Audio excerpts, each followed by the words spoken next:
You know, sometimes the game just comes down to very simple things, and I just told the players or reminded the players of the two things I really don't like.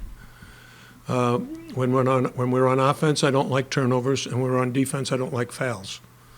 So the game really comes down to those two categories. We got fouled enough times. We went 26 for 30 from the foul line, and we didn't foul them. They went 7 for 11. So I think that's a major part of the game. Turnovers, we had 18, they had 18. So it was even. 18 is really too much for us because a lot of times we're not forcing that many turnovers. So we got to keep that down. But it's a terrific win. I think Central Florida is going to have a heck of a year. They got a lot of speed and quickness and scoring ability. Darius Johnson's a terrific point guard, and Sellers is a hell of a player. And they got those big guys that are huge. But our guys did a good job from start to finish, I thought. Coach, just talk a little bit about Benson's efforts on the defensive side of the ball, 5 steals, 4 blocks for you guys tonight. You know, I've just asked Bensley to do what you see guys in the NBA. You know, like we had a young man at Georgia Tech in the ACC named Jose Alvarado. And what he did defensively for Georgia Tech, he's now doing for the New Orleans Pelicans and made him an NBA player. There's guys, what's his name? Beverly. Harlan. What? He's a Wichita State. Harlan. No, not Harlan Beverly. Patrick Beverly. Again, an NBA guy who's made his living because he's really made himself a hell of a defender.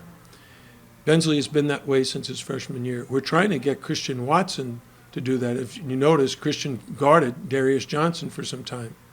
Right? And the better he can get, the better that will make our team. Coach, can you talk a little bit about the Final Four banner rising and how much that meant to you? Yeah, what I said beforehand, I don't know if the audience could hear, the fans, but, you know, it was a magical season, and it took a total team effort. But when you look, it's not just our basketball team, it's the university's commitment. So the University of Miami, it's administration, it's faculty. You look at, like, the faculty runs the pep band. Jay Reese runs the pep band and the cheerleaders. So it takes all that. And our athletic department, you know, Dan Radakovich and the things he's done already to help us improve as a basketball program. And then, of course, the players and coaches. Right? The players have to win the game. The coaches can't make shots for them or defend or rebound. But the coaches have to prepare them. And my coaching staff did a great job of that. And then lastly, you can't win without tremendous support from your fans. And you saw it was a great crowd tonight. The student turnout was sensational. We got to keep that up. And if we do, it gives us that home court advantage, which they call the sixth man. And if the students keep coming back, then we will really benefit from their enthusiasm. Jim, they cut it to 6 points. There are 6 minutes left. What kind of led you guys to kind of pull away? What do you think changed for you guys? Well, the whole key, they forced some turnovers, and that gave them an opportunity to score before we could defend them. When we didn't turn the ball over, we were able to get to the foul line because they were reaching in trying to steal, and we got to the foul line and we made our free throws. Coach, as a whole, I think your team produced or forced, 18 turnovers, had 14 steals. Just what do you think of your team's defense as a whole tonight? Yeah, I thought it was terrific. It starts with Bensley Joseph, but Wooga Poplar did a very, very good job. Norshad, how many rebounds did he have? You know, part of defense is getting the rebound when we miss, when they miss. So if you look at, we were able to, I thought we out-rebounded them, but we didn't. They out-rebounded us 38-34, so we'll have to work on our blocking out tomorrow. Jim, what do you think of Wooga's performance at 23 points, just the 8 shots? I told you, he's an incredible three-point shooter, incredible pull-up jump shooter. He can make his free throws. He's great going to the basket. As long as he stays in control of his own abilities, he's going to have a sensational year. What do you think of the bench tonight as a whole? I know you touched on Christian a little bit. Yeah, we need everybody on our bench to just step it up a little bit more so I can count on them a little bit more. Norshad picks up an early foul. We needed Michael Nowako to give us some quality minutes. Matt Cleveland is playing his tail off and gets a little fatigued. We need A.J. Casey to really give us quality minutes. I even thought about playing Norshad, A.J., and Matt Cleveland together because they kept backing us in and, being very physical and around the basket.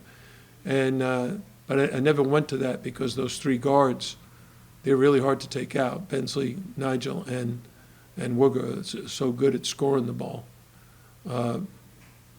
What else? What would you ask, Chris? That's what I answered it. I did. Coach, when you see up once they're, full court pressure in the second half, just how do you think, Nigel and Bensley and the rest of your guards kind of handled that sort of? Well, initially, we got into a rush. And when you hurry, you're going to make mistakes. But we settled down and did a better job and, again, got fouled when they were, pressing us. The 17 offensive rebounds you gave up, that's not a number that you'd like. Would you see? They're a hell of an offensive rebounding team. They're big. Those three big guys, Payne and Silla and Diallo, gigantic. And then you have an athlete like Sellers who goes hard to the glass. And they live in the paint. I don't know if we outscored them in the paint. Oh, let me see. They outscored us 46-30 because they live in there. When someone gets into the paint, someone has to help. And when they help, then that means someone is free to go to the offensive glass. And they did very effectively. Coach, I'm wondering, just as a whole, the first two games, you're averaging about mid-90s points, and, obviously you want more sample size, but were you expecting the offense to flow this seamlessly this early on? Well, if you were observing our practices, our major concern is we couldn't defend because the first team was scoring in the 90s and the second unit was scoring in the 80s. So we've had great success in scoring the ball in practice. Now we're seeing we're able to do it also in games. Just your thought, quick turnaround. Obviously, you've seen FIU already. Yeah, it's a local rivalry. They're a neighbor of ours. We've played them in several times since I've been here, and they press and do a lot of stuff that we saw tonight. So we'll have to be ready for that.